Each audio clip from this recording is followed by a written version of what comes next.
Hello good morning all of you साथियों। आज दिव्यांत education channel पे आप लोगों को आज भारत और आधुनिक युग के बारे में हम लोग जानकारी लेंगे और इतिहास में तिथियों और कालक्रम का महत्व जानेंगे। तो इस चैनल पे आप लोग नए हैं तो इस चैनल को सब्सक्राइब कर लीजिए और इस वीडियो को ज़रूर फुल वॉच कीजिए और दोस्तों तक ज़रूर शेयर कीजिए। आज हम हमारे अतीत के बारे में जानेंगे, जो मैंने मतलब पिछले पिछले जो हमारे अतीत के बारे में आज हम लोग जानेंगे। भारत और आधुनिक युग, India and the modern age. तो हम लोग जानते हैं साथियों, इतिहास में तिथियों और कालक्रम का महत्व।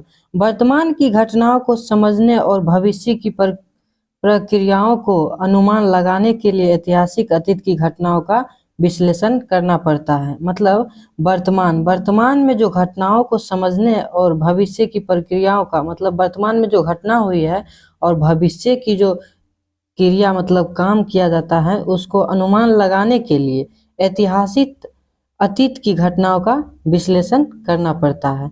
मतलब भविष्य में जो क्रिया हम करते हैं तो अतीत की जो पहले की घटना है उसका विश्लेषण पहले करना पड़ता है हम लोगों को। और यह जानने के लिए और यह कंप्लीट हो गया। और यह जानने के लिए कि हमारी दुनिया आज कैसी और क्यों है हमें इसका जवाब तलाशने के लिए अतीत में झांकना होगा। मतलब अतीत में जो यह जानने के लिए हमारी दुनिया में कैसी और क्यों जो अतीत में हुआ था, इसका जवाब तलाशने के लिए हम अतीत में झांकना होगा। हमको अतीत में जो क्रियाएं हुई है उसके अंदर हमको झांकना होगा।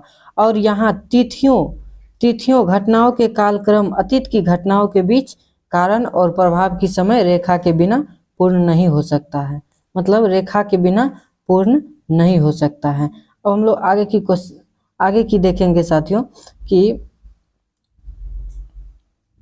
और प्रभाव की समय रेखा के बिना पूर्ण नहीं हो सकता है। सीधे शब्दों में कहें, अगर हमें पता है कि पहले क्या हुआ था तो हम समझ सकते हैं कि इसके प्रभाव क्या थे। मतलब जो पहले घटना हुई थी उसमें क्या हुआ था कि इसके प्रभाव क्या थे, उसका प्रभाव क्या थे और समय के साथ क्या बदलाव हुए थे।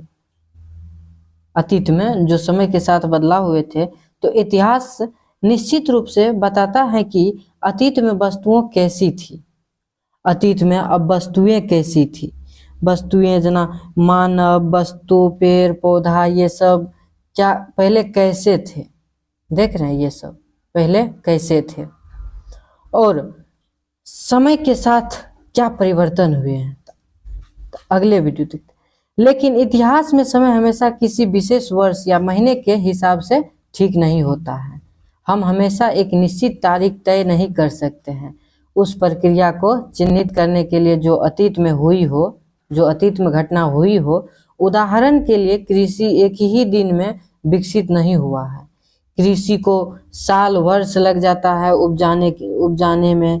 कृषि यह एक ही दिन में विकसित नहीं हुआ है, यह समय के साथ विकसित हुआ है। यह धीरे धीरे हम लोग कुछ भी समय कृषि जैसे मकई गेहूं उपजाते हैं तो क्या अचानक से थोड़ी ना वो विकसित हो जाता है। वो धीरे धीरे उसको धीरे धीरे विकसित होने में वर्ष लग जाता है, तो फिर उसका परिणाम निकलता है। तो यह समय के साथ विकसित होता है, यह समय के साथ विकसित हुआ है। इसी तरह अंदर कुछ बदलाव हुए थे। इतिहास को तारीखों के साथ जोड़ने का कारण अतीत से इतिहास लेखन को समझना भी जरूरी है।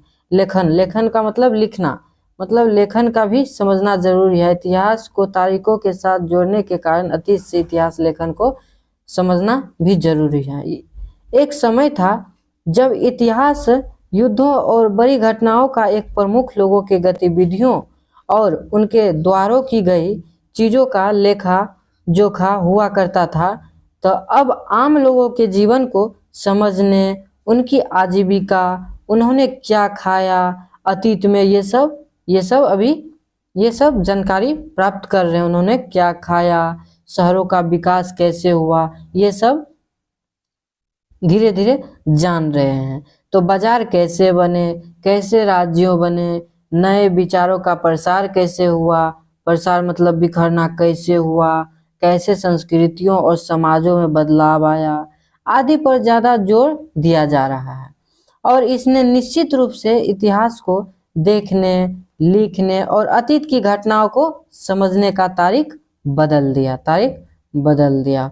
अब हम लोग अवधि इतिहास के बारे में अब लोग हम जानेंगे। विशेष रूप से उस समय की केंद्रीय विशेषताओं को देखते हुए इतिहास को अलग अलग कालखंडों में विभाजित करने की आवश्यकता है। विभाजित का मतलब हुआ बंटवारा कर देता है, अलग अलग कालखंडों में बंटवारा कर देता है, तो उसकी आवश्यकता है। यह अवधि अतीत में हमारे द्वारा किए गए विचारों को दर्शाती है। अतीत मतलब पीछे जो किया गया है उसके बारे में यह दर्शाता है। अतीत में हमारे द्वारा दिए गए विचारों को दर्शाती है। यही वजह है कि हम हिंदू, मुस्लिम और ब्रिटिश काल से दूर चले गए इतिहासकार अब भारतीय इतिहास को कम समस्याग्रस्त और अधिक उपयुक्त प्राचीन, मध्यकालीन और आधुनिक काल में विभाजित करते हैं।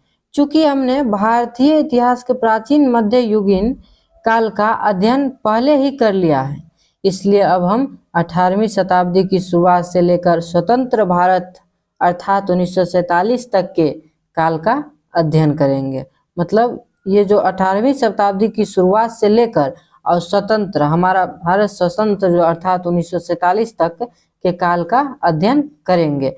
और भारतीय इतिहास का आधुनिक काल अनिवार्य रूप से अनिवेशिक कला है। भारतीय अनिवेशिक कला है जो विदेशी शक्तियों के आने के साथ साथ औपनिवेशिक शासन और वर्चस्व का अध्ययन कर रहा है, जो विदेशी शासकों के अधीन है। इन विदेशी शक्तियों विशेष रूप से ब्रिटिश ने अपने हितों को पूरा करने के लिए अर्थव्यवस्था और समाज पर नियंत्रण स्थापित किया। इन घटनाओं का प्रक्रिया की कड़ी ने देश के सामाजिक, सांस्कृतिक, आर्थिक और राजनीतिक ताने बाने में बड़े बदलाव लाए। हालांकि सभी वर्गों और समूहों ने अलग अलग तरीकों से इन परिवर्तनों का अनुभव किया। तो साथियों, ये आज हम लोग पेज नंबर 1 पढ़े हैं और इससे आगे हम लोग कल देखेंगे। तो आज आप लोग को